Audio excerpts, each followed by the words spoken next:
करते.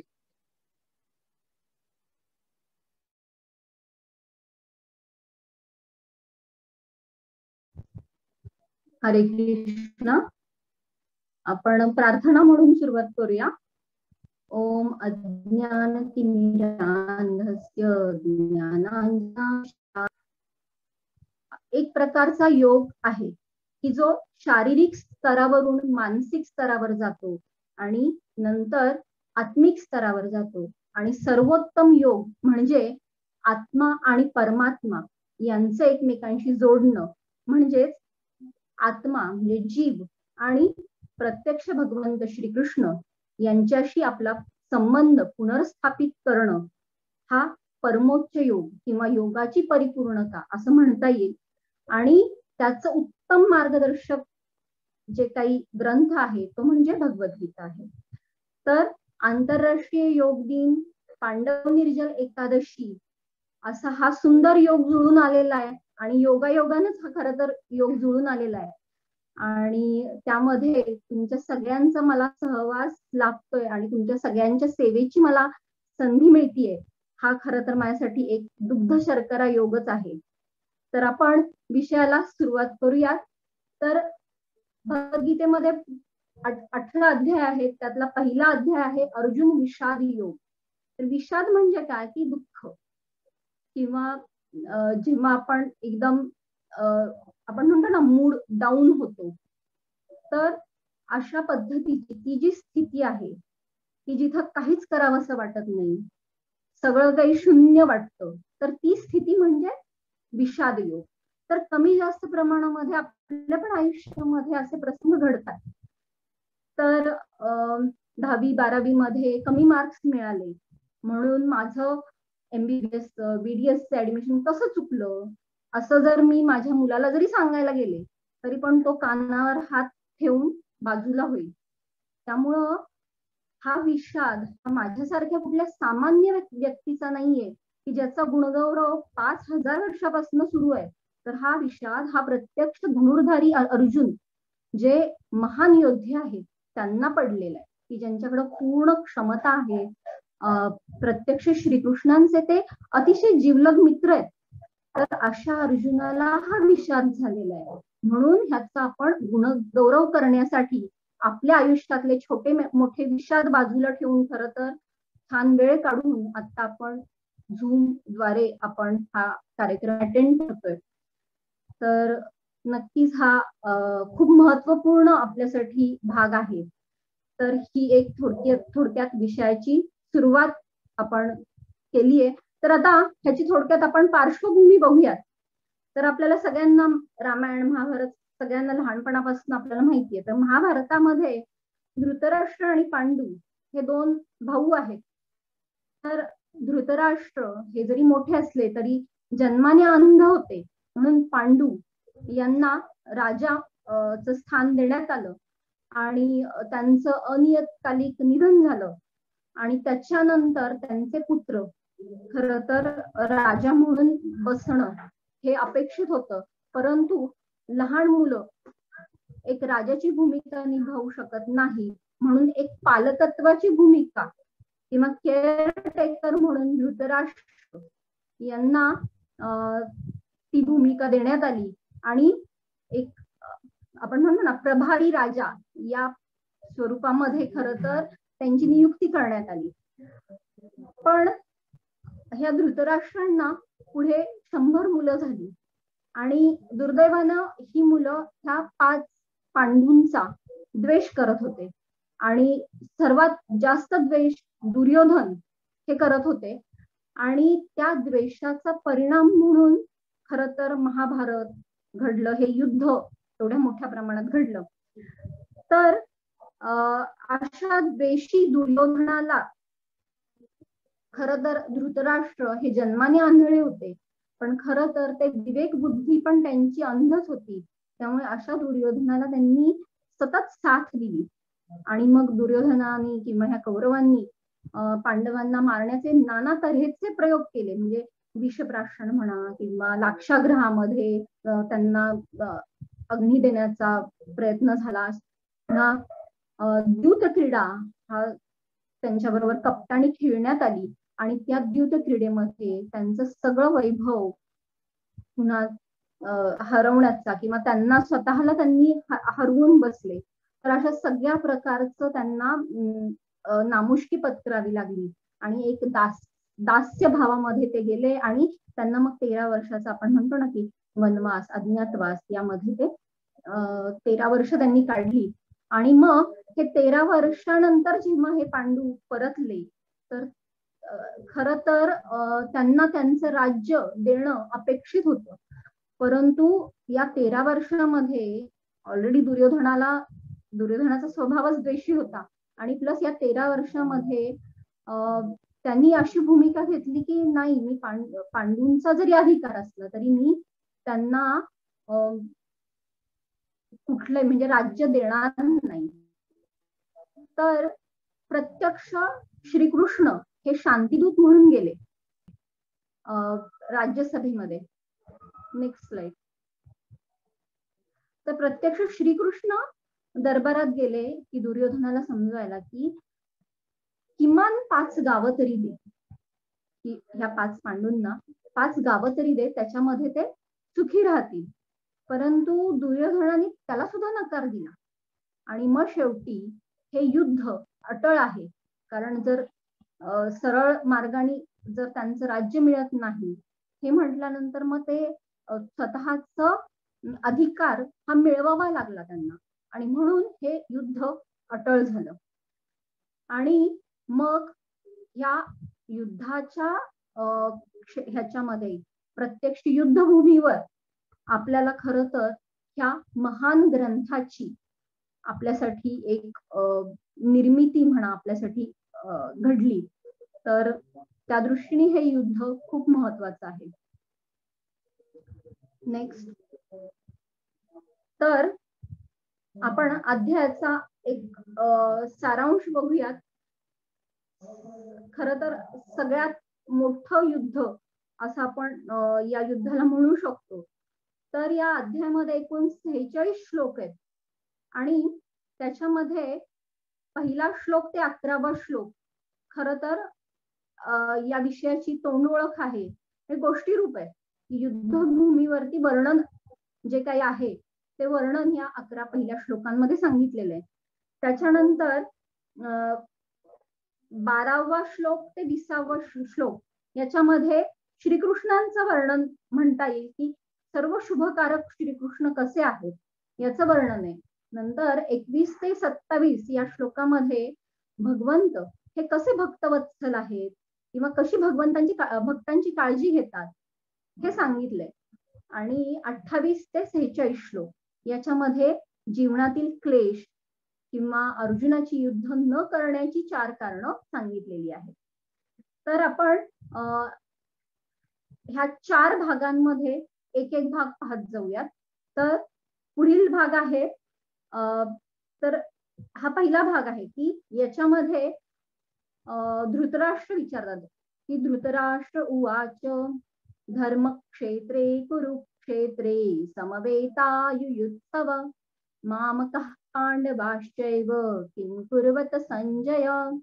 तर हे संजय जे आहे त्यांना व्यासदेवांच्या कृपेमुळे दूरदृष्टी किंवा एखाद्या दूरभागी जे काही घडत आहे अशी ते त्यांना दिसत होतं, अशी दिव्य दृष्टी त्यांना ती प्रदान झाली होती.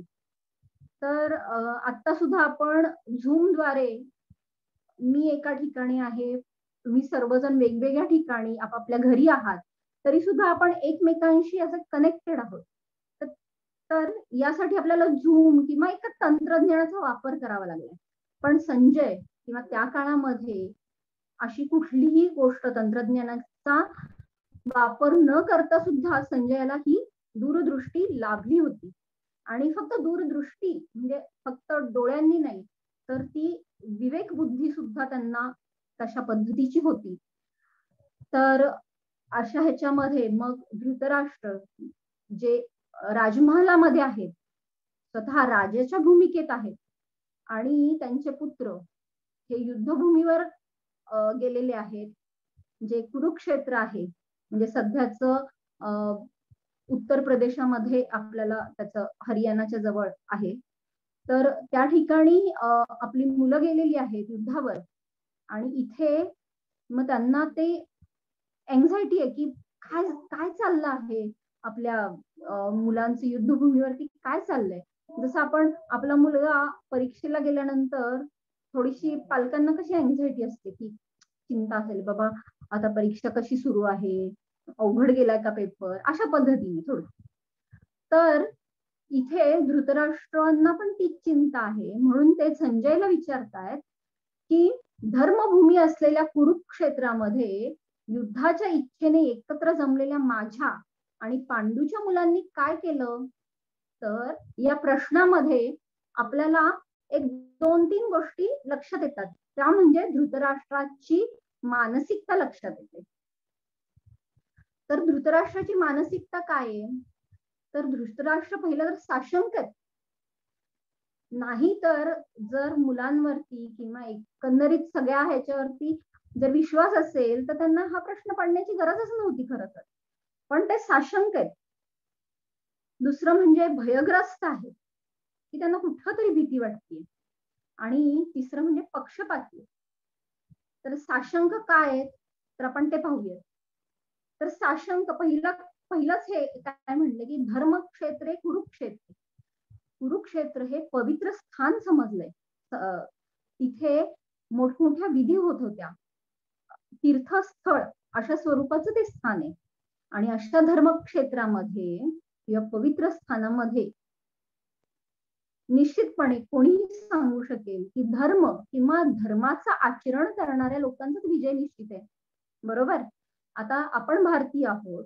आपण जर सरकारने घालून दिलेले काही नियम आहेत तर ते जर नियम आपण जर पाळले नाहीत तर निश्चितपणे आपण एक सामान्य नागरिक म्हणून जे जीवन जगतो ते निश्चितपणे ते आपल्याला मिळणार नाही. बरोबर. त्यामुळं आपण जिथे कुठे आहोत तिथे त्या समाजाचा किंवा न्याय प्रणालीचा जे काय नियम आहेत ही नियमावली पाळणं गरजेचं आहे. करोनाचे दिवस आहेत, मास्क घालणं ही नियमावली आहे. त्यामुळं ते पाळणं निश्चित आहे आपल्याला की करायलाच पाहिजे आपण ते. तर त्याच पद्धतीने जर हे धर्मक्षेत्र आहे तर निश्चितपणे तिथं धर्माचं जे आचरण करतात त्याच लोकांना तिथं आश्रय आहे. त्यामुळं अशा धर्मक्षेत्रावरती हे युद्ध चाललंय. पण कुठंतरी त्यांना ही साशंकता होती की माझी मुलं किंवा मी सुद्धा कुठंतरी अधर्माचा आश्रय घेतलेला आहे. त्यामुळं माझा विजय किंवा माझ्या मुलांचा विजय होईल का ही थोडीही साशंकता निश्चितपणे आहे. त्यामुळे आपल्याला हा फार मोठी शिकवण मिळते की जर मी धर्माचं रक्षण केलं तर धर्म माझं रक्षण करेल. आता धर्म म्हणजे काय. तर धर्म म्हणजे जो माझा मूळ स्वभाव आहे त्याच्यानुसार मी आचरण आहे का माझं. तर माझा धर्म काय आहे. जर आता मी किंवा मानव समाज म्हणतात तर मानव समाज आणि प्राणी याच्यामध्ये काय फरक आहे. तर आहार, निद्रा, भय आणि मैथुन हे 4 कर्म तर प्राणी सुद्धा करतात. मग माणसाला एक बुद्धिमत्ता दिलेली आहे, एक विवेक बुद्धी दिलेली आहे. तर त्याचं निश्चितपणे काहीतरी काम आहे ना. तर ह्याचं काम आहे की जे उच्चतर तत्व आहे की मी कोण आहे, माझं काय कर्तव्य आहे हे जाणून घेण्याची जी इरिष्टा किंवा जी एक विवेक बुद्धी आहे त्याचा वापर करणं म्हणजे प्राणी आणि मनुष्य यांच्यामधला तो भेद आहे. आणि त्या स्वभावानुसार जर आपण पाहिलं तर मी कुणाची ना कुणाची खरं तर सेवाच करत असतो. म्हणजे मी मुलगी म्हणून आई वडिलांची सेवा करणं, एक डॉक्टर म्हणून समाजाची सेवा करणं किंवा एक आई म्हणून मुलाची सेवा करणं. तर या पद्धतीने आपण कुठंतरी हा सेवाधर्मच खरं तर निभावत असतो. आणि हा स्वभाव धर्म किंवा स्वतःचा धर्म किंवा स्वतःच स्वभाव म्हणजे खरं तर धर्म. आणि ह्या धर्माचं जर मी रक्षण केलं म्हणजे थोडक्यात बिईंग अ ह्युमन असं जर मी वागलो किंवा वागले तर हा धर्म माझं रक्षण करेल ही एक महत्वपूर्ण याच्यातून आपल्याला शिकवण मिळते. तर दुसरं त्यांचं मानसिक स्थिती काय होती की ते भयग्रस्त होते, नाही तर त्यांना हा प्रश्न पडलाच नसता. त्यामुळं ही भीती हे एक मुख्य कारण किंवा ही मानसिकता दिसून येते. आता ही भीती कशामुळे आहे, तर आपल्या पुत्रांप्रती खूप आसक्त आहेत ते. तर त्यामुळं त्या आसक्तीमुळं ते खरं तर एक प्रकारे अन्यायाची साथ देत होते आणि त्यामुळं ते भयग्रस्त होते. तर आपण निश्चितपणे बघू शकतो की प्रत्येकाला एक आपण म्हणतो ना एक ऑरा असतो किंवा एक स्वतःची एक स्पेस असते. तर त्या स्पेसच्या आतमध्ये जर कोणी इंटरफेअर किंवा व्यत्यय आणत असेल ते कुणालाच खरं तर सहन होत नाही. तर पालक म्हणून सुद्धा आपण आपल्या मुलांचं मार्गदर्शक निश्चित व्हावं, मार्गदर्शक निश्चित व्हायलाच पाहिजे की त्यांना योग्य अयोग्य याची जाण होणं आणि त्यासाठी आपण त्यांना मार्गदर्शन करणं हे महत्वाचं आहे. परंतु त्यांच्या जीवनातले प्रत्येक छोटे मोठे निर्णय हे आपण घेणं खरं तर चुकीचं ठरतं. आणि म्हणून एक ओव्हर प्रोटेक्टिव्ह पॅरेंट किंवा अति काळजी करणारा पालक हा काय करू शकतो, एक तर त्या पाल्याची किंवा मुलांची त्यांचे भरारीचे पंखच आपण एक प्रकारे छाटत असतो. आणि दुसरी गोष्ट म्हणजे त्यांच्यावरती कदाचित हक्क पण गाजवू शकतो की नाही हे असंच करायला पाहिजे, ते तसंच करायला पाहिजे. त्यामुळे ही अति आसक्ती ही खरं तर खूप चिंतेचं कारण असतं. तर त्यामुळं आपण ऍज अ पॅरेंट म्हणून किंवा पालक म्हणून किंवा एक कुठलाही एक नातं टिकवण्याच्या दृष्टीने हे अति आसक्ती करणं हे खरं तर खूप चुकीचं आहे. त्याच्यामधनं त्या नातेसंबंधामध्ये एक प्रकारची कटुता येऊ लागते. त्यामुळे ही शिकवण खरं तर आपल्यासाठी खूप महत्वाची आहे की अति आसक्तीमुळं एक प्रकारचा भय निर्माण होतो. तर तिसरं एक त्यांची मानसिकता आहे की पक्षपाती आहेत. ते काय म्हणतात, मामकः पांडवाश्चैव, म्हणजे माझी मुलं आणि पांडवाची मुलं काय करतायत. तर इथं मी आणि माझी मुलं, माझं राज्य अशा पद्धतीने थोडस त्यांचा पक्षपातीपणा त्यांचा दिसून येतो. अर्थात आपण सुद्धा मी माझं करतो, पण इथं धृतराष्ट्र कोण आहेत, तर राजाच्या भूमिकेत आहेत. त्यामुळे एका राजासाठी त्यांची प्रजा ही खरं तर त्यांच्या मुलांसारखी आहे ना. त्यामुळं हा पक्षपातीपणा हा खरं तर चुकीचा आहे. त्यामुळं हा 3 प्रकारच्या मानसिकता आपल्याला इथं दिसून येतात.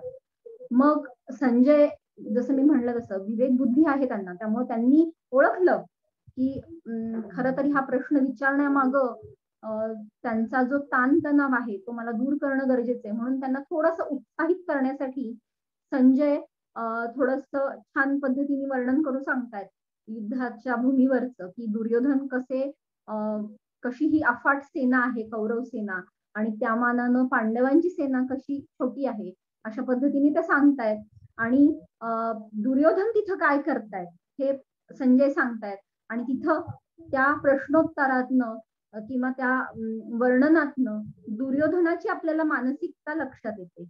तर दुर्योधन काय करतायत, तर आचार्य द्रोणाचार्य भीष्म यांच्याकडे जाऊन ते वार्तालाप करतायत. आणि दुर्योधनाची काय मानसिकता आहे, तर ते सुद्धा चिंताग्रस्त आहेत. दुर्योधन सुद्धा चिंताग्रस्त आहे. आणि ते काय करतायत मग स्वतःच्या सैन्याचं कौतुक करतायत की माझ्याकडे कसं बाबा काशीराज विराट अशी अफाट सेना आहे आणि माझ्या अफाट सेनेच्या मानानं पांडवांची सेना ही तशी थोडीशी कमी आहे. म्हणून म्हणतात की माझ्या सेनेचं रक्षण हे भीष्म करतायत, अपर्याप्त म्हणजे खूप विराट सेनेचं रक्षण किंवा सेनापती म्हणून भीष्म काम करतायत. आणि तिकडे छोट्या स्वरूपात जी पांडव सेना आहे त्याचं रक्षण किंवा त्याचं सूत्र भीमांच्या हातामध्ये आहे. अशा पद्धतीने थोडस कंपॅरिझन करतायत. तर इथे लक्षात घेतोय आपण की इथं स्वतःच्या सैन्याचं ते कौतुक करतायत. तर इथे कोड कौतुक हे वरवरच झालं, पण आतमध्ये त्यांचं मन हे चिंतेने पोखरलेलं आहे. त्यामुळे यातनं आपल्याला एक शिकवण मिळते की जेव्हा एखादा कुणी वरवर स्वतःच गुणगौरव करतो किंवा बढाई मारतो असं जे आपण म्हणतो, तर त्याच्यामध्ये कुठेतरी आतमध्ये खरं तर ही चिंतेने ते ग्रस्त असतात किंवा ते पूर्णपणे पोखरलेले असतात. तर ही महत्वाची शिकवण आपल्याला या दृष्टीने दिसून येते. नंतर त्यांचा पुढचा जो एक मानसिकता दिसते ती म्हणजे ते साशंक आहेत. तर साशंक कसे, तर ते द्रोणाचार्यांना म्हणजे द्रोणाचार्यांकडे जातात की जे त्यांचे गुरु आहेत आणि ते की पहा तुमचे जे शत्रू पुत्र म्हणजे जर आपण इतिहासामध्ये गेलो तर द्रुपद यांच्याशी थोडस त्यांचं राजनैतिक वाद झालेले आणि मग द्रुपदांनी द्रोणाचार्य यांना त्यांचा विनाश ओढवण्यासाठी एका पुत्राची मागणी केली आणि त्यासाठी त्यांनी त्या पद्धतीचे यज्ञ केले आणि मग त्यांना दृष्टद्युम्न नावाचा पुत्र प्राप्त झाला. दृष्टद्युम्न, द्रौपदी हे महत्वाचे या ह्याच्यामध्ये या युद्धाला कारणीभूत असं आपण म्हणू शकतो. किंवा तर दृष्टद्युम्न यांनी या पांडव सेनेची एक रचना एक व्यवस्थित पद्धतीने केली होती आणि आपली संस्कृती किती छान आहे की दृष्टद्युम्न जरी शत्रूचा पुत्र आहे तरी सुद्धा आज तो माझ्या शिष्याच्या भूमिकेत आहे म्हणून द्रोणाचार्यांनी हातचं न राखता दृष्टद्युम्नाला सुद्धा तितक्याच आत्मीयतेने हे सगळं क्षत्रियाचं ज्ञान दिलं. तर अशी ही आपली उच्च संस्कृती आहे खरं तर. तर अशा ह्या दृष्टद्युम्न जेव्हा धर्माची बाजू घेतात आणि त्यावेळी मग ते खर तर आपल्या गुरूंच्या विरुद्ध लढायला तयार होतात. तर मग ते हे थोडस खोचक बोलणं असं दुर्योधन करतात इथे की जरी तुमचे शिष्य आवडते शिष्य अर्जुन जरी तुम्हाला त्यांच्याशी लढायचं आहे तर तुम्ही तुमच्या जे काही तुमचे स्किल्स आहेत युद्धाचे जे काही तुमचे काय म्हणतो आपण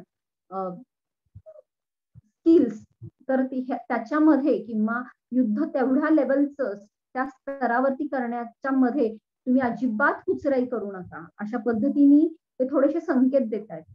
तर ही साशंकता कुणासोबत आहे तर ज्येष्ठांप्रती जे त्यांचे शुभचिंतक आहेत जवळचे व्यक्ती आहेत गुरु आहेत तर ह्यांच्याबद्दल ते खरं तर साशंक आहे आणि त्या पद्धतीने त्यांचा मग हा एक प्रकारचा अवमान केल्यासारखंच आहे.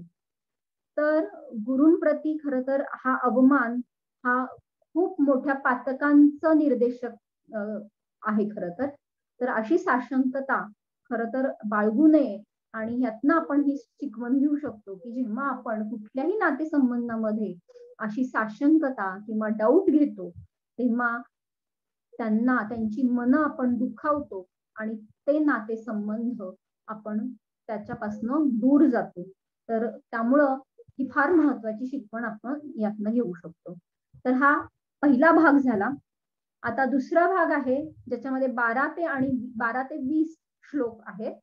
तर याच्यामध्ये युद्ध अजून सुरू व्हायचंय पण तरी सुद्धा युद्धापूर्वीच विजयाचे शुभ संकेत दिले जात आहेत. तर हे शुभ संकेत कुठले तर ह्याच्यामध्ये दिव्य शंखनाद होतोय. दुसरं म्हणजे श्रीकृष्णांची प्रत्यक्ष उपस्थिती आहे. अर्जुनाच्या ध्वजावर हनुमानांची उपस्थिती आहे. लक्ष्मी देवी आहेत आणि हा जो रथ आहे अर्जुनाचा तो रथ हा अग्नी देवांद्वारे त्यांना मिळाला होता. तर यातला आपण स्टेप बाय स्टेप पाहूया. तर पहिला आहे ते की दिव्य शंखनाद होत आहेत. तर पूर्वीची युद्ध अशी होती की सूर्योदय ते सूर्यास्त आणि एक वॉर्निंग असायची की शंखनाद तुतार्या असे विविध नाद केले जात होते आणि मग ती युद्ध पुढं धुमश्चक्री युद्धाची पेटत होती. आत्ताच्या युद्धासारखं नाहीये की भ्याड वृत्ती नाहीये. तर ही युद्धापूर्वीची जी आहे ही खरं तर धर्म स्थापनेसाठी होती. त्यामुळे दिव्य शंखनाद होत होते. आता याच्यामध्ये सुरुवातीचे जे शंखनाद झाले ते खरं तर भीष्म किंवा द्रोणाचार्य म्हणजे कौरवांच्या साईडनी झाले. पण इथे मात्र पांडवांच्या बाजूने जे काही शंखनाद झालेत त्याचं वर्णन केलेलं आहे. कारण ह्या दिव्य शंखनादामुळं खरं तर कौरवांच्या प्रत्येक सैन्याची हृदय विदीर्ण झाली आणि एक भीती उत्पन्न झाली. त्यामुळं हे दिव्य शंखनाद महत्वाचे आहेत. तर याच्यामध्ये कुठले कुठले शंख कोणी कोणी वाजवले हे खूप छान वर्णन आहे की पांचजन्य हा शंख श्रीकृष्णांचा आहे. नंतर अर्जुनाने देवदत्त नामक शंख वाजवला. युधिष्ठिर यांनी अनंत विजय, भीम यांनी पौंड्र, नकुल यांनी सुघोष, तर सहदेव यांनी मणिपुष्पक या नावाचे शंखनाद केले. आणि या शंखनादाच्या आवाजाने पृथ्वी आकाश यांनी तो पूर्ण आसमंत या नादाने व्यापून गेला आणि या कौरव सेनेची हृदये विदीर्ण झाली. तर अशा पद्धतीचा हा पहिला विजयाचा हा संकेत देण्यात आला. दुसरं म्हणजे श्रीकृष्णांची प्रत्यक्ष उपस्थिती आहे खरं तर तिथं. तर याच्या बाबतीमध्ये आपल्याला माहितीये की युद्ध सुरू होण्यापूर्वी अर्जुन आणि दुर्योधन दोघंही श्रीकृष्णांना भेटण्यासाठी गेले होते. आणि तिथे ते झोपलेले असताना जेव्हा अर्जुन हे पायापाशी बसले आणि श्रीकृष्णांच्या दृष्टीला पहिल्यांदा पडले तर तेव्हा त्यांनी दुर्योधन आणि अर्जुन यांना 2 ऑप्शन दिले की युद्धासाठी मी तुमच्यासाठी अवेलेबल आहे किंवा मी उपस्थित राहू शकतो, परंतु मी कुठलंही शस्त्र हाती घेणार नाही आणि मी युद्ध करणार नाही. तर असा निशस्त्र एकटा मी आणि दुसरं त्याच्या विरुद्ध म्हणजे माझी अफाट सेना की ज्याच्यामध्ये हर तऱ्हेचे शस्त्र तुम्हाला आहेत त्यांच्याकडे असतील अशा पद्धतीची अफाट सेना माझी तुमच्यासाठी उपलब्ध असेल. तर यातनं तुम्हाला एक कुठलं तरी निवड करायची आहे. आणि अर्जुन क्षणाचाही न विचार करता किंवा परिणामांचाही विचार न करता म्हणतात की मला तुम्ही हवे आहात, की जरी तुम्ही निशस्त्र असला तरी मला तुम्ही हवे आहात. तर ही फार मोठी गोष्ट आहे की एवढा हा विश्वास किंवा भगवंतांवरती एवढी श्रद्धा असणं हे खूप महत्वाचं आहे. आणि मग श्रीकृष्ण पण त्यांच्या वचनाला खरं तर वचन निभावतात. आणि आपण म्हणतो ना की राखे कृष्ण मारे के, मारे कृष्ण राखे के, किंवा देव तारी त्याला कोण मारी. तर भगवंत हे निशस्त्र जरी असले आपल्याला असं वाटत असलं तरी सुद्धा त्यांची उपस्थिती ही फार महत्वाची आहे आणि ती उपस्थिती पांडवांच्या बाजूनी आहे. त्यामुळं विजयाचा हा दुसरा संकेत निश्चितपणे आपल्याला दिसून येतो. तिसरं म्हणजे अर्जुनाच्या ध्वजावरती हनुमानजींचं चित्र आहे. तर हनुमानजी हे स्वतः त्यांच्या ध्वजावर उपस्थित आहेत. तर आपल्याला रामायण मध्ये माहितीये की हनुमानजी काय करू शकतात, त्यांची वानरसेना काय करू शकते. तर इथं त्यांच्या आराध्य देवांनी म्हणजे रामचंद्र जे आता श्रीकृष्णांच्या भूमिकेत आहेत त्यांनी स्वतः युद्ध न करण्याचा निर्णय घेतलाय. त्यामुळं हनुमानजी सुद्धा एका अर्थाने निशस्त्र आहेत, परंतु त्यांची आरोळी ही हजारो शत्रू सैनिकांना मारण्यासाठी पुरेशी आहे असे ते आहेत आणि त्यांची उपस्थिती इथं आहे. त्यामुळे हनुमानजी इथं आहेत.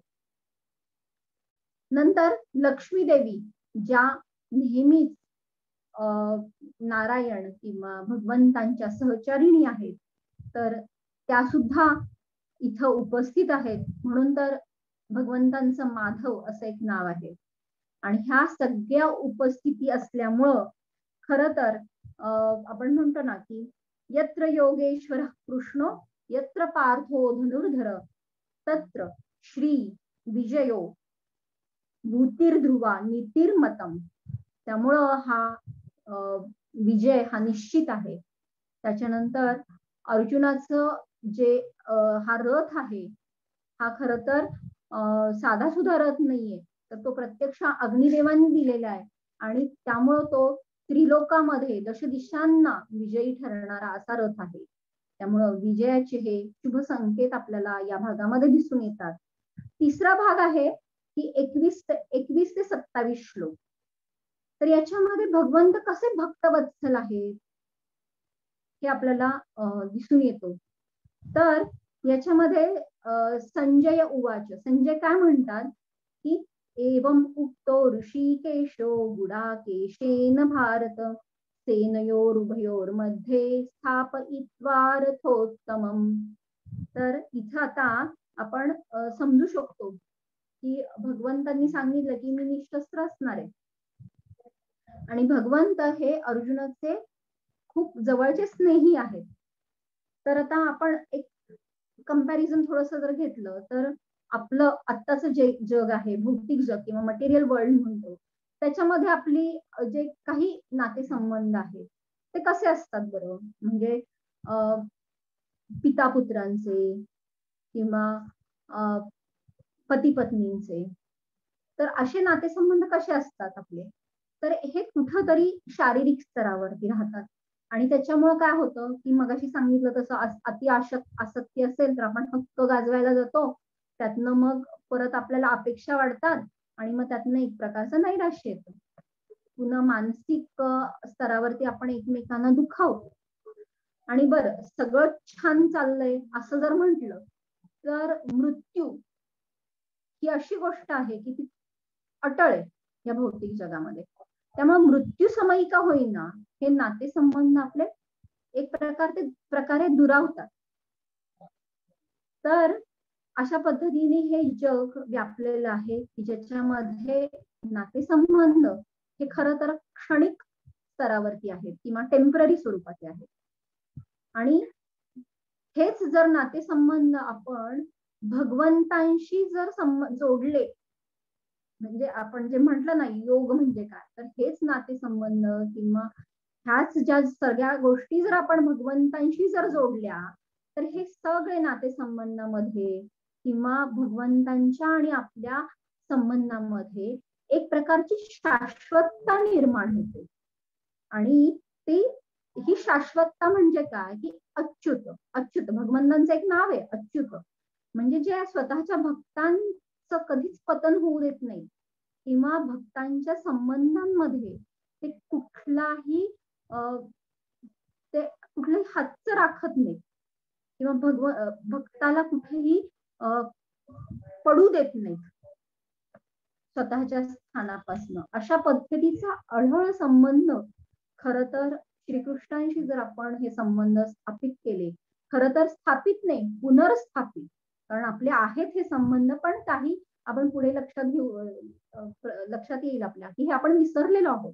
त्यामुळे हे संबंध जर आपण पुनर्स्थापित केले तर निश्चितपणे एक प्रकारची शाश्वतता निर्माण होते आणि म्हणून हा संबंध खरं तर पुनर्स्थापित करायचा आहे आणि आपल्याला योगाची परमोच्चता गाठायची आहे. ही महत्वाची शिकवण यातनं आपल्याला मिळते.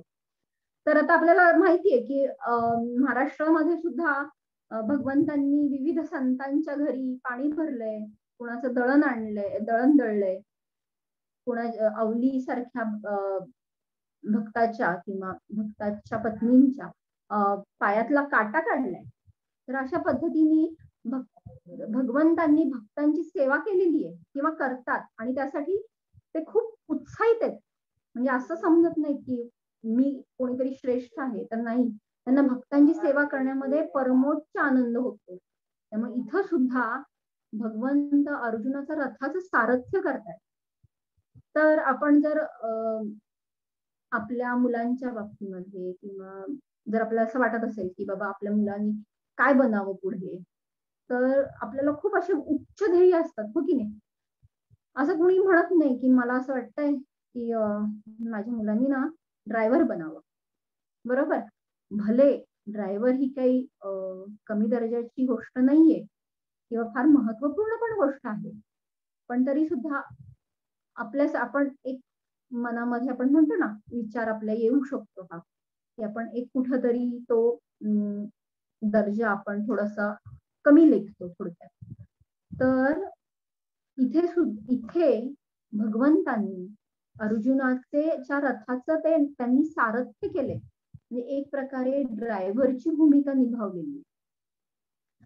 बरं, आता ड्रायव्हर जरी म्हटलं तरी मगाशी आपण पाहिलं की मोठमोठे शंखनाद होत आहेत, रणधुमाळी सुरू आहे, अशा ह्याच्यामध्ये राईट लेफ्ट इंडिकेटर नाहीये ना. तर आणि अर्जुन काही असं माझ्यासारखं स्पीकर वरती हे करून सांगू नाही शकत, मला डावीकडे जायचंय, मला उजवीकडे जायचंय. युद्ध सुरू होणार आहे किंवा युद्ध आहे, तर तिथे त्या लेवलनी सगळे संकेत फास्ट होणं गरजेचं आहे. त्यामुळं हा रथ मला डावीकडे पाहिजे, हा रथ मला उजवीकडे पाहिजे, हे कसं सांगणार अर्जुन? तर आपल्या पायानी श्रीकृष्णांना उजव्या साईडनी धक्का देणार, श्रीकृष्णांना डाव्या साईडनी धक्का देणार, आणि मध्ये पाठीवर, जर सरळ जायचे रथ तर पाठीवर धक्का देणार पायानी. आणि त्या लेवलची पोझिशन किंवा त्या लेवलचा स्तर किंवा सेवकाची भूमिका भगवंत इथं निभावतायत. अशा पद्धतीने आपण समजू शकतो की भगवंत किती भक्तवत्सल किंवा भक्तांशी प्रेम करणारे असे आहेत. तर अशा पद्धतीने आपल्याला भगवंतांचं वात्सल्य इथं समजू शकतो तिसऱ्या भागामध्ये. आणि आता सगळ्यात म्हणजे पुढचा शेवटचा भाग किंवा चौथा भाग जो आहे, जो श्लोक क्रमांक 28 ते 46 याच्यामध्ये दिसून येतो. तर अर्जुन म्हणतायत की ठीक आहे, सुरुवातीला खूप उत्साहाने त्यांनी शंखनाद केले, आता प्रत्यक्ष युद्धाची वेळ आलेली आहे. तर ते म्हणतात की श्रीकृष्ण, की मला हे अच्युत, हे ऋषिकेश, मला ह्या दोन्ही सेनांच्या मध्ये, सैन्याच्या मध्ये हा रथ घेऊन चल. मला पाहू देत की माझ्या विरुद्ध ही कौरव सेना किती स्वरूपामध्ये आहे, कोण कोण युद्धाला तयार आहे. अशा स्वरूपाने ते अगदी उत्साहाने घ्यायला सांगतात रथ, आणि आक्रमक असतात. आणि जेव्हा तो रथ हे ऋषिकेश, हे रथोत्तम मध्ये आणतात, त्यावेळी जेव्हा ते आपण कोणाविरुद्ध युद्ध करणार आहे हे जेव्हा पाहतात, की अरे मी ह्या स्वजनांबरोबरच युद्ध करणार आहे, माझ्या स्वकीयांबरोबरच युद्ध करणार आहे, आणि त्यावेळी हा श्रेष्ठ धनुर्धर पूर्णपणे गलित गात्र होतो. आणि हे याचं वर्णन ह्या 28 ते 46 या श्लोकांमध्ये वर्णन केलेलं आहे. तर आता जर आपण कंपॅरिझन थोडस केलं तर आपल्या जीवनामध्ये सुद्धा ताणतणाव आहेत, किंवा जरी अशा पद्धतीचे युद्धाचे प्रसंग प्रत्यक्ष अर्जुनाला जसे आला तसा जरी एवढ्या मोठ्या युद्धाचा प्रसंग कदाचित नसेल, पण थोड्या प्रमाणात का होईना रोजच आपले अशा पद्धतीचे हे करू ते करू, हे नाही करायला पाहिजे, ते नाही करायला पाहिजे, अशा प्रकारचं एक कुठंतरी आपल्या मानसिक स्तरावरती ताणतणाव आपण अनुभवत असतो. आणि हा सर्वोच्च ताणतणाव इथं खरं तर दर्शवलाय की युद्ध आता सुरू होणार आहे आणि अर्जुन म्हणतात की नाही करायचं मला युद्ध. तर त्या स्टेजला भगवद्गीता सांगितली गेलेली आहे. त्यामुळं जर ही भगवद्गीता जर अर्जुनासारख्या या युद्धभूमीवरती जर त्यांचं एवढ्या मोठ्या प्रमाणामध्ये समुपदेशन करत असेल, तर आपल्या जीवनात येणाऱ्या क्षुल्लक ताणतणावांची कंपॅरेटिव्हली, क्षुल्लक नाही आहेत पण ह्या प्रसंगाच्या अनुसार जर त्याचं आपण थोडस कंपॅरिझन केलं तर निश्चितच त्या प्रमाणामध्ये का नाही ठरणार बरं ही भगवद्गीता आपल्याला उपयोगी, तर निश्चितच ठरणार आहे. तर आपण जीवनातील क्लेश किंवा ताणतणाव हे आपण एक कितीही मोठ्या प्रमाणामध्ये असतील, की आज आता मला हे लेक्चर द्यायचंय, तर तेवढ्या वेळामध्ये मला तेवढी सगळी टाइम मॅनेजमेंट करणं, त्यानुसार सगळ्या गोष्टी ठीकठाक करणं, तर ह्या गोष्टी एक प्रकारचा तो स्ट्रेस, भले मोठा नाही पण थोड्याशा प्रमाणामध्ये हा होताच, बरोबर. तर अशा पद्धतीने छोटे मोठे सगळे ताणतणाव आपण अनुभवत असतो. पण माझे ताणतणाव, तुमचे ताणतणाव वेगवेगळे असले तरी मुख्यतः जर आपण त्यांचं जर विभागणी केली, तर कुठे ना कुठे ह्या तीनच प्रकारामध्ये आपले जीवनातील सगळे क्लेश, सगळे ताणतणाव असतात. तर हे तीन स्तर कुठले किंवा क्लेश कुठले, तर आधिदैविक, आधिजैविक आणि आध्यात्मिक अशा तीन प्रकारचे हे ताणतणाव असतात. तर याच्यामध्ये काय, आधिदैविक म्हणजे काय, की जे आपल्या नशिबात आहे किंवा डेस्टिनी, दैवामध्ये आहे ते होणार. आधिदैविक जसं की नैसर्गिक आपत्ती म्हणा, पूर आहे, दुष्काळ आहे, भूकंप आहे, ह्या सगळ्या ज्या काही आधिदैविक स्वरूपाच्या क्लेश आहेत, तर या ह्याच्यामध्ये एक कॅटेगरी होऊ शकते. दुसरं म्हणजे आधिभौतिक. आधिभौतिक म्हणजे काय, की दुसऱ्या कुणापासून तरी होणारा त्रास, मग ते मनुष्य असतील, नाहीतर एखादा छोटासा जीव असेल किंवा एखादा सूक्ष्म जीव असेल, तर ह्याच्यापासनं जे काही त्रास होतात किंवा क्लेश निर्माण होतात ते म्हणजे आधिभौतिक. म्हणजे उदाहरण घ्यायचं झालं तर एखादा, आता हा जो प्रसंग आहे हा खरं तर एक आधिभौतिक म्हणू शकतो ना, की स्वकीयांपासून इतर माणसांपासून त्यांना झालेला हा एक स्वरूपाचा क्लेश आहे. तसंच आपण पण अनुभवू शकतो की एखादा छोटासा डास आपली झोप खराब करू शकतो, किंवा एखादा छोटासा डास हा डेंग्यू, मलेरिया सारखे मोठे मोठे, चिकनगुनिया यासारखे आजार, मोठे मोठे आजार निर्माण करू शकतो, किंवा छोटे छोटे बॅक्टेरिया किंवा आता कोविड सारखा विषाणू, तर हा परजीव आहे ना. तर हे जे आहे त्याच्यापासून आपल्याला त्रास होणं हे आधिभौतिक स्वरूपामधल्या क्लेशामध्ये मोडतं. तिसरं आहे म्हणजे आध्यात्मिक. आध्यात्मिक म्हणजे काय, मानसिक स्तरावरती जे काही त्रास होतात किंवा जे पूर्व जन्मांची पापकृत्य किंवा कर्मफळांचं एक रिॲक्शन म्हणून, कर्मफळांचं प्रतिक्रिया म्हणून जे काही स्वरूपाचे आपल्याला क्लेश सहन करावे लागतात ते आध्यात्मिक स्वरूपाचे असतात. तर अशा तीन कॅटेगरीमध्ये खरं तर कुठलाही आपल्या जीवनातला छोटा मोठा ताणतणाव बसू शकतो. तर हे झाले क्लेशाचे प्रकार. आता क्लेश तर आहेत, मग आता क्लेश असतील तर आपली काय स्थिती होऊ शकते, किंवा इथं प्रत्यक्ष अर्जुनाची आपण स्थिती जाणू शकतो, की आपण त्या पिक्चर मध्ये बघू शकतोय की एवढा धनुर्धारी अर्जुन डोक्यात म्हणजे गळून गेलेत, ते दलित गात्र होणं किंवा पायाखालची जमीन सरकणं असा जो आपण प्रकार म्हणतो ना, तर तशी कुठेतरी अवस्था झालीये. तर ते काय म्हणतायत की सीदंती मम गात्राणी मुखम च परिशुष्टती, म्हणजे माझे सगळे अवयव, माझं सगळं शरीर कंप पावतंय, हातपाय गळून गेलेत, मला तोंडाला कोरड पडलीये, माझ्या अंगावर काटा उभं राहिलाय, त्वचेचा दाह होतोय, शरीराचा दाह होतोय, मला उभं राहणं पायांवरती शक्यच नाहीये, आणि माझं मन खूप चक्रावून गेलेलं आहे, की मी गोंधळून गेलो, की मला कळत नाही की मला काय करायचंय. आणि असं करून ते त्यांच्या हातातनं गांडीव धनुष्य गळून पडतो आणि ते खाली बसतात अक्षरशः. आणि अशी विषाद, अशी स्थिती निर्माण होतीये अर्जुनाची. तर ही खरं तर ताणतणावाची लक्षणं थोड्याफार प्रमाणामध्ये आपण सुद्धा अनुभवली आहेत. त्यामुळं या स्ट्रेस किंवा ह्या ताणतणावापासून कोण मुक्त करू शकतं, जर भगवद्गीतेचं ज्ञान हे अर्जुनाला या ताणतणावापासून मुक्त करू शकत असेल, तर आपल्या छोट्या मोठ्या ताणतणावाचं निश्चितपणे उत्तर आपल्याला श्रीमद भगवद्गीतेमध्ये जी यथारूप किंवा जशी आहे तशी, जशी श्रील प्रभुपादांनी सांगितलेली आहे त्यामध्ये आपल्याला त्याचं निश्चितपणे उत्तर मिळत आहे, किंवा आपल्याला पुढे लक्षात येईल की अनुभव घेऊ शकतो आपण की निश्चितपणे प्रत्येक गोष्टीचं उत्तर आपल्याला याच्यामध्ये मिळणार आहे.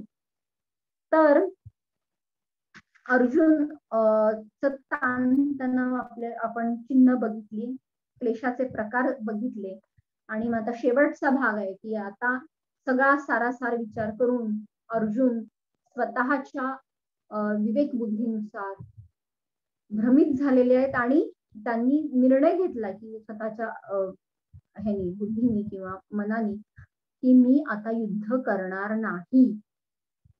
बरं, आता आपण एखादी स्पर्धा जेव्हा स्पर्धेला जातो किंवा एखादी परीक्षा मुलं देतात, तर परीक्षा खरं तर कोणाला आवडत नाही, बरोबर. पण दोन प्रकारे असू शकतो. एक मुलगा काय म्हणाल, माझी तयारीच नाहीये बाबा, मला काही येतच नाहीये, मी अभ्यासच नाही केलेला, त्यामुळे मी परीक्षा नाही देणार. दुसरा काय म्हणू शकतो की नाही, माझा सगळा अभ्यास छान झालेला आहे, मी सुरुवातीपासून छान सराव केलेला आहे आणि मला माहितीये मी जर हे परीक्षा दिली तर मला उत्तम मार्क मिळणार आहेत, पण ऐन वेळेस काहीतरी मला आठवत नाहीये, मी गोंधळून गेलोय किंवा इतर काहीतरी कारण घडली आहेत आणि मी त्या परीक्षेपासून परीक्षा नाही देणार असा निर्णय घेतला. अशा दोन प्रकारे हे राहू शकतो, सिच्युएशन्स किंवा स्थिती राहू शकतात.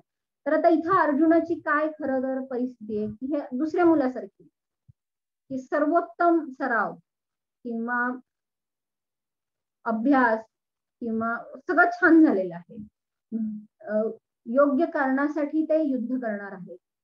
ह्या सगळ्या गोष्टी असताना खर तर एक प्रकारे ते त्यांना त्या स्थितीमध्ये टाकण्यात आलं आपल्यासाठी, कारण त्याशिवाय ह्या भगवद्गीतेची निर्मिती सुद्धा झाली नसती. तर अशा गोंधळलेल्या स्थितीमध्ये त्यांना खर तर एक भ्रमित करण्यात आलं आणि मग त्यांनी निर्णय घेतला की मी युद्धाला नकार, म्हणजे मी नाही करणार आहे युद्ध. तर त्याच्यामध्ये काय काय कारण आहे, तर त्यांना पहिलं म्हणजे दयाभाव आहे. कारण जेव्हा ते पाहतात की मी कुणाबरोबर युद्ध करणार आहे, अरे हे तर माझेच लोक आहेत, माझेच नातलग आहेत, माझेच गुरु आहेत, माझीच भावंड आहेत आणि माझेच आजोबा आहेत, पिता आहेत, तर यांच्या विरुद्ध मी युद्ध करणार आहे, तर नाही, मी नाही युद्ध करू शकत. तर हा दयाभाव आहे, बरोबर ना. खरं तर खरं उच्च स्तराचा भाव आहे की त्यांनी असा विचार करणं. अदरवाईज आपण आता पाहतो की आपण छोट्या मोठ्या गोष्टींसाठी कितीतरी नाती दुरावलेली पाहतो किंवा एकमेकांचा कितीतरी रोष आपण पत्करलेला आपण समाजामध्ये पाहतो. तर इथे मात्र अर्जुन यांची ही सात्विकता दिसून येते किंवा त्यांचा जो उच्च स्तर आहे तो दिसून येतो की त्यांचा हा दयाभाव हा कारणीभूत आहे की मला नाही युद्ध, मी ह्यांच्या विरुद्ध नाही युद्ध करू शकत, कारण मी ज्या कारणासाठी मला काय हवंय तर राज्य हवंय, बरोबर. कारण एका राजासाठी दुसरी काय महत्वाची गोष्ट असू शकते ना, की त्यांना एका सुईच्या टोकाच्या जागे एवढी सुद्धा जागा नाहीये, तर ती बरोबर आहे ना, ते घेणारच ना खेचून. तर अशी जागा मिळवण्यासाठी किंवा असं राज्य प्राप्त करण्यासाठी मी युद्धाला तयार झालोय. बरं, ह्या युद्धामध्ये दोन काय परिणाम होऊ शकतात. एक तर मी युद्ध जिंकेन, म्हणजे पांडवांची विजय होईल पांडवांचा, पण हा विजय झाला तर मी एवढ्या मोठ्या राज्याचं काय करू, कारण तो आनंद अनुभवायला माझ्या भोवती हे माझे नातलग नसणार आहेत, मी भीष्म पितामहांना पाहू नाही शकणार आहे राज्य मिळवून. किंवा दुसरी काय गोष्ट होऊ शकते की मी स्वतः मारलं जाणं, तर मी किंवा पांडवांचा हार झाली तर ऑब्व्हियसली हे काहीच मिळणार नाही. तर ह्या हार किंवा जीत ह्या दोन्ही मध्ये आनंदाचा अभावच असणार आहे. तर हा एक विचार त्यांच्या मनात येतो. तिसरं म्हणजे एवढ्या ज्येष्ठ लोकांचं मी एक प्रकारे हत्या करणार आहे, गुरूंची हत्या करणार आहे, तर ह्या पापमयी कृत्याचं कर्मफळाचं त्यांना भय वाटत होतं, कारण हे एक प्रकारचं पातक की ज्याचे परिणाम हे जन्मोजन्मी आपल्याला भोगायला मिळू शकतात. तर हे भय राहू शकतं, म्हणून ते नकार देतात. आणि चौथं ते कारण सांगतायत की पारिवारिक परंपरांचा नाश होईल. तर आता इथं महत्वाचं आपण एक पाहू शकतो की आनंदाचा अभाव जसं म्हटलं, किंवा थोडक्यात काय की एकटेपणाची भावना होती ना, की सगळं मिळाले, प्रॉपर्टी मिळाली, हे सगळं सगळं मिळालंय, पण कुठंतरी माझा हा एकटेपणा असणार आहे. आता हा एकटेपणा आपण आता करोनाच्या काळामध्ये खरं तर अनुभवतोय, की जिथं बाकीच्या ज्या आपण आतापर्यंत खूप साऱ्या गोष्टींच्या माग धावत आहोत, धावणारही आहोत, पण कुठंतरी लक्षात येतं की नाही, कुठंतरी हे नातेसंबंध किंवा स्वतःच्या परिवारातले लोक, मित्रमंडळी यांचं खूप मोठं अस्तित्व आहे आपल्या आयुष्यामध्ये. त्यामुळं ह्या गोष्टी निश्चितपणे त्या बाकीच्या ऐश्वर्य, घर, गाडी, बंगला ह्याच्यापेक्षा ह्याच गोष्टींचं खरं तर जास्त महत्व आहे, ते आपण आता सुद्धा अनुभवत आहोत. आणि अशाच प्रकारचा अनुभव तिथं अर्जुनाला आलेला आहे. ब्रह्मदेवांची सुद्धा आपण एक अशी स्थिती आपण एक सांगू शकतो की जेव्हा ब्रह्मदेवांना ची सेवा आहे ना, की ब्रह्मांडांची निर्मिती करणं, तर ब्रह्मदेव हे आदिजीव आहेत, म्हणजे किंवा प्रथम जीव म्हणू शकतो आपण, की भगवंतांच्या नाभी मधनं एक कमल येतं आणि त्या कमलावरती ते देठ आणि मग कमळ आणि त्याच्यामध्ये ब्रह्माजी. तर ब्रह्माजी जेव्हा अवतरतात तेव्हा आजूबाजूला पूर्ण अंधार असतो आणि ते सुद्धा त्यावेळेस भ्रमित होतात. खरं तर आपण म्हणतो ना की ब्रह्मदेवांची ब्रह्मांडामधली खरं तर उच्च स्तर येतो, पण ते सुद्धा अशा एकटेपणाला म्हणजे त्यांना तर तो नकोसा राहतो आणि त्यांना कळत नाही, की भ्रमित होतात की मला आता काय करायचंय. आणि तेव्हा त्यांना एक शब्द ऐकू येतो की तप तप तप, आणि मग ते डोळे मिटून ऍक्च्युअली तप किंवा ध्यानस्थ होतात. आणि मग त्यांना लक्षात येतं की आदी कारण कोण आहे, ते भगवंत स्वतः श्री गोविंद आहेत. आणि मग ते ब्रह्मसंहितेची रचना करतात आणि म्हणतात की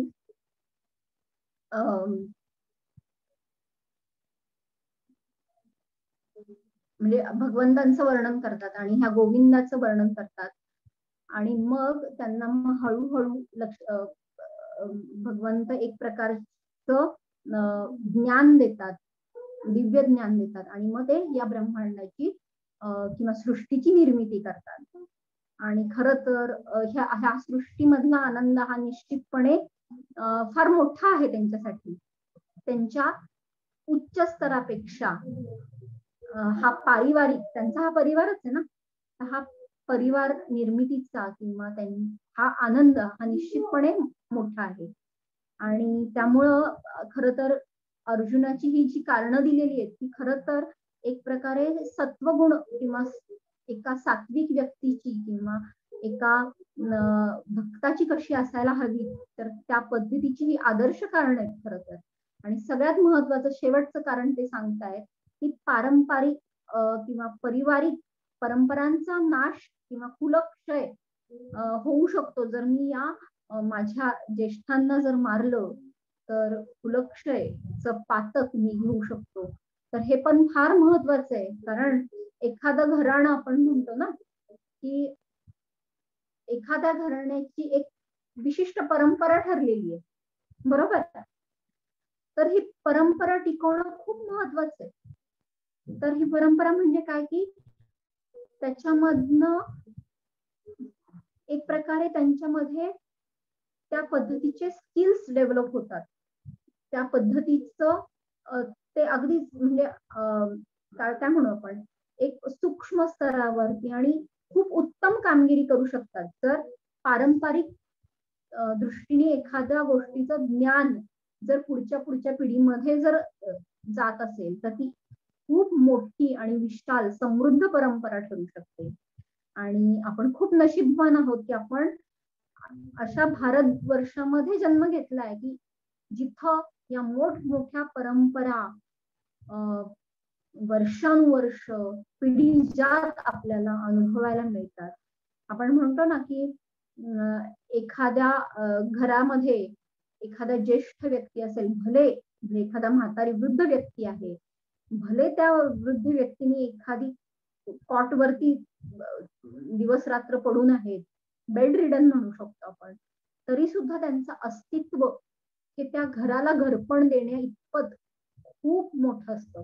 त्यामुळं या वृद्ध व्यक्तींचा किंवा आपण आधीच्या पिढीचा आदर करणं खूप महत्वाचं आहे. कारण त्यांच्याकडून आपल्याला म्हणा किंवा आपल्या पुढच्या पिढींना एक प्रकारचं अनुभव समृद्ध ज्ञान आणि एक प्रकारचा कृपाशीर्वाद हा मिळत असतो. त्यामुळं अशा जर मी ज्येष्ठांचा जर मी वध केला तर ही कुळ परंपरा कशी काय बरं पुढे टिकेल, पुढे जाऊन व्यभिचार माजेल, अवांछित संतती उत्पन्न होईल, अशी भरपूर कारणं अर्जुन देतायत जी खरोखर सात्विक स्तरावरती आहेत आणि खूप महत्वपूर्ण आहेत. तर हे काही श्लोक आहेत की ज्याच्यामध्ये काय काय होऊ शकतं अशा पद्धतीने ही कारणं आहेत. तर खर तर एका दृष्टीने पाहायला गेलं तर योग्य कारण आहे, बरोबर. तरी सुद्धा भगवंत असं काय सांगतात बरं की जेणेकरून अर्जुन ही कारण महत्वाची असली तरी सुद्धा युद्धाला तयार होतात, बरोबर. आपण एक एक जशी गीता पुढे जाईल तस तसं लक्षात येईल. तर भगवंत खरं तर खरी मदत ज्याला म्हणतो ना त्या दृष्टीने ही भगवद्गीता सांगतात की भगवंत कुलक्षय होऊ नये, ह्या परंपरा टिकाव्यात, भारतवर्षाच्या परंपरा टिकाव्यात, परित्राणाय साधूनाम किंवा विनाशाय च दुष्कृताम. म्हणजेच काय की नको असलेल्या परंपरांना कुठेतरी छेद देण्यासाठी आणि ज्या योग्य परंपरा आहेत त्या टिकवण्यासाठी खर तर ही भगवद्गीता सांगतात आणि अर्जुनाला तयार करतात युद्धासाठी. दुसरं म्हणजे पापमय कृत्य, त्याची जी भीती होती ना अर्जुनाला, तर तेच पापमय कृत्य न होण्यासाठी, जसं आता सांगितलं तसं हे पापी लोकांचा नाश होऊन पापवृत्तीचा नाश करण्यासाठी म्हणून अर्जुनाने युद्ध करणं महत्वाचं होतं. आणि दयाभाव खर तर जेव्हा धर्माचं आचरण करून आपण एखादी गोष्ट करतो खर तर त्याच्यामध्ये खरा दयाभाव असतो. म्हणजे उदाहरणार्थ एखाद्या लहान मुलाला रस्त्याने जाता एखादा खिळा त्याच्या चपलीमधनं आत जाऊन टाचेमध्ये घुसलाय, बरोबर. हे एक प्रकारचं शल्य आहे ना. आणि त्याच्या आईला सुद्धा एक दयाभाव निर्माण होणार आहे ना की बाबा माझ्या मुलाला किती मोठा त्रास होतोय. तर हा सात्विक स्तरावरचा दयाभाव आहे की व्हायलाच पाहिजे. ते त्याच्याबद्दल काहीतरी वाटणं किंवा संवेदनशीलता असायलाच पाहिजे. पण त्या पद्धतीचा दयाभाव हा जेव्हा ती आई आपल्या मुलाला घेऊन डॉक्टरांकडे जाते तर त्याच स्तरावरचा दयाभाव जर त्या डॉक्टरनी जरी दाखवला तर ती खरी मदत होईल का? निश्चितच नाही. तर डॉक्टरांच्या मनामध्ये सुद्धा ती सिंपथी, तो दयाभाव आहे, पण कशा पद्धतीचा की ते शल्य काढून मला भले त्याला थोडासा त्रास द्यायला लागला तरी चालेल, एक छोटंसं ऑपरेशन करायला लागलं तरी चालेल, पण तो शल्य दूर करणं हे माझ्या दृष्टीने महत्वाचं आहे. असं एक डॉक्टरांचा हे स्तर असणार आहे आणि तो खरा दयाभाव असणार आहे. तर खरं तर भगवंत ह्या 4 जे कारण दिली आहेत, जी सात्विक स्तरावरती खूप महत्वाची आहेत, पण ती देहात्म बुद्धीवरती आहेत. आणि ह्याच खरं तर ह्याच 4 कारणांनाच एक श्रेष्ठ अजून वरचा स्तर देण्यासाठी म्हणून भगवंत आता अर्जुनाला एक निर्णय घेण्यासाठी तयार करतायत की नाही, तू क्षत्रिय आहेस, तू युद्ध कर. आणि म्हणून एक डिसिजन किंवा निर्णय क्षमता कशा पद्धतीने आपल्याला प्राप्त होईल हे अर्जुनाला या भगवद्गीता समजल्यानं त्यांना ते लक्षात आलं. तर आपल्याला सुद्धा जीवनामध्ये छोटे मोठे निर्णय, मी हे करू ते करू, असं केलं तर असं होईल, तसं करू का, हे जे काही मानसिक गोंधळ आहेत, तर निश्चितपणे त्याचं एकमात्र सोल्युशन किंवा निर्णय कशा पद्धतीने घेतला पाहिजे की जो शुद्ध स्तरावरती असेल आणि सर्वोच्च स्तरावरती असेल, तर त्याचं उत्तम मार्गदर्शक म्हणून भगवद्गीता ही महत्वपूर्ण ठरते. तर अशा पद्धतीने आपण खरं तर भगवद्गीतेची तोंड ओळख किंवा पहिला अध्याय आपण अशा पद्धतीने या 4 भागांमध्ये पाहिलेला आहे. आणि निश्चितपणे हळूहळू आपण एक एक गोष्ट जशी उलगडत जाईल तसतसं आपण भगवद्गीतेचं सर्वोच्च ध्येय किंवा निश्चितपणे आपल्याला त्या ठिकाणी आपण हा प्रवास आपण करत जाऊया. तर यामध्ये कुणाला काही शंका असतील तर निश्चितपणे ते विचारू शकता किंवा काहींना चॅट बॉक्सवर टाकायचे असतील तर टाकू शकता. माझ्या परीने माझ्या जे काही मला थोडंफार माहिती आहे त्याच्यानुसार मी उत्तर देण्याचा प्रयत्न करेन. किंवा आपले सिनियर सुद्धा इथे आहेत, तो त्या पद्धतीने आपण जाऊयात. कुणाला काही शंका असेल तर विचारू शकता. थँक्यू दीपाली माताजी. मी जस्ट फक्त सेटिंग चेंज करते सो दॅट त्यांना अनम्यूट करून, तुम्हाला फक्त एकदा अनम्यूट करावं लागेल, त्यांना अनम्यूट करून विचारता येतील. कुणाला काही प्रश्न असतील तर आपण अनम्यूट करून विचारू शकता. आणि डॉक्टर दीपाली शिंदे यांचे पुनश्च बारामती वैष्णवी समितीतर्फे खूप खूप आभार. खूप सुंदर विवेचन झालं पहिल्या अध्यायावरचं. तर कुणाला प्रश्न असतील तर नक्की अनम्यूट करून तुम्ही स्वतःला विचारू शकता.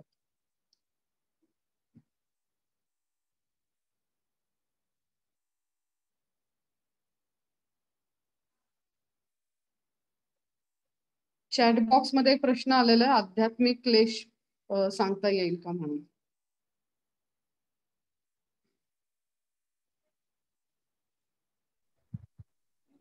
शारीरिक मानसिक स्तरावरती किंवा जसं आपण म्हणलं ना की जन्मोजन्मीच जे काही पूर्वजन्मांमधलं सुद्धा आपण जे काही संचित घेऊन पुढे येतो तर तो आध्यात्मिक लेवलवरचा क्लेश असतो. याच्यामध्ये आता पाहू शकतो की गुरुजनांचा अवमान करणं किंवा शास्त्रांचा अवमान करणं हे एक प्रकारचं पापकृत्यच आहे. त्यामुळे ह्याची निश्चितपणे आपल्याला फळं उपभोगावी लागतात. तर हा एक प्रकारचा क्लेश आहे जो आपण एक म्हणू शकतो की स्वभावामुळं क्लेश उत्पन्न होणं हा राहतो. जर इथं कोणी सायन्सचे स्टुडंट्स असतील किंवा सायन्स ज्यांनी अभ्यासले तर त्यांच्या दृष्टीने एक छोटस मी एक सांगू शकते की जर आपण एखादी पेशी जर घेतली तर ती पेशी कुठल्या कुठल्या ह्यानी म्हणजे आपलं सगळं शरीर हे पेशींनी बनलेलं आहे, बरोबर. आणि त्या प्रत्येक पेशीचा पोषण होत असतं. तर हे पोषण कुठल्या पद्धतीने होईल की आपण काहीतरी जेवण करतोय किंवा पाणी पितोय, शुद्ध हवा घेतोय. आता हे जेवढ्या शुद्ध लेवलवर शुद्ध स्तरावरती असेल तेवढं त्या प्रत्येक पेशीचं पोषण चांगल्या पद्धतीने होणार आहे, बरोबर. तर हा एक भाग झाला की जिथे आपण शारीरिक स्तरावरती निश्चितपणे पोषण देऊ शकतो. आणि जिथं कुठेतरी आपल्याला त्या गोष्टी कमी जास्त करण्याचा निश्चितपणे आपल्याला ती समज राहू शकते. परंतु एखाद्याची पचनक्रिया चांगली नसेल तर किती पण छान अन्न घेतलं तरी पण त्याचं तितकंसं पोषण होणार नाही, बरोबर. तर हा झाला प्रत्येकाचा शरीराचा किंवा त्या पेशीचा स्वतःचा काहीतरी गुणधर्म किंवा त्यातली आतली जी रचना असते की DNA RNA की ज्याच्यामध्ये त्या प्रत्येक पेशीचा स्वतःचा काहीतरी बुद्धी ठरलेली असते किंवा स्वतःचा स्वभाव असतो आणि त्याच्या अनुषंगानं माझी मानसिक स्थिती काय आहे किंवा माझा जर स्वभावच चिंता करण्याचा आहे, सगळ्या जगाची चिंता करण्याचा अधिकार फक्त मलाच दिलाय, असं जर माझी मानसिक स्थिती असेल तर स्वभावाला औषध नाही असं जसं म्हणतो, तर ते जे क्लेश तयार होतात ते आध्यात्मिक स्तरावरचे असतात. दुसरी गोष्ट, ह्याला पूर्वसंचित सुद्धा कारणीभूत राहतं, कारण हे संस्कार हे आपल्याला आत्म्यावरती आवरण झालेलं आहे ना, म्हणजे मनावरती जन्मोजन्मीचे हे संस्कार आहेत. त्यामुळं पूर्वसंचित सुद्धा याच्यामध्ये त्याचा समावेश होतो.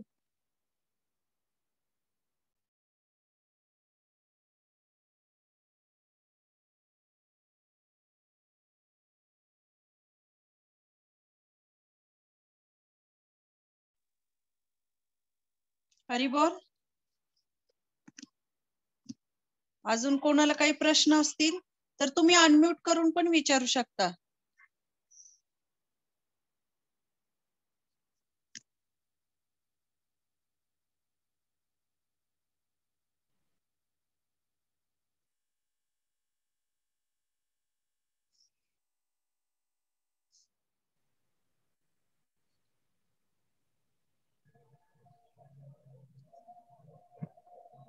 माताजी काही प्रश्न नाही दिसत बहुतेक.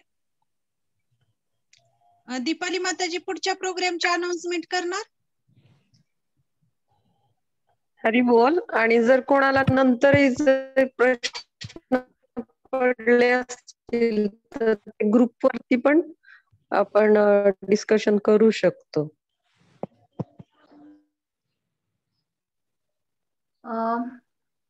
आता आपण पहिल्या अध्यायाला बघितलं. पहिल्या अध्यायामध्ये इथे फक्त अर्जुन बोलतात, तर आता इथं श्रीकृष्ण चुपचापपणे फक्त ऐकून घेतात, बरोबर. पहिल्या अध्यायामध्ये श्रीकृष्णांचं एकही वाक्य नाहीये किंवा फक्त ऐकण्याची भूमिका केलेली आहे आणि अर्जुनांनी सगळं मनातला सगळं जे काय आहे ते सगळं श्रीकृष्णांपुढे मांडलंय. आणि आता ते पुढच्या अध्यायामध्ये श्रीकृष्णांना खर तर अशा पद्धतीने सांगणार आहेत की किंवा विचारणा करणार आहेत की जेणेकरून मार्गदर्शन हे आपल्याला दुसऱ्या अध्यायापासून सुरू होणार आहे. त्यामुळं नक्कीच श्रीकृष्णांचे जे काही मार्गदर्शन या सांख्य योगामध्ये सुरुवात होणार आहे तर ती निश्चितपणे चुकवू नका. आपल्या दुसऱ्या ज्या वक्त्या आहेत, माधुरी भक्ती माताजी किंवा सौ मानसी सुभेदार म्हणून आहेत, ज्या शिक्षिका, हडाच्या शिक्षिका आहेत, तर त्यांच्याकडनं खरं तर आपण पुढच्या अध्यायाचं विवेचन ऐकणार आहोत. तर सगळ्यांनी निश्चितपणे पुढच्या सोमवारी याच वेळी उपस्थित राहावं ही नम्र विनंती. धन्यवाद. हरे कृष्ण. हरे कृष्ण.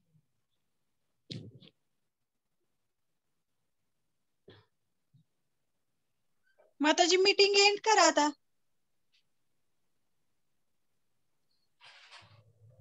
Yes yes, thank you.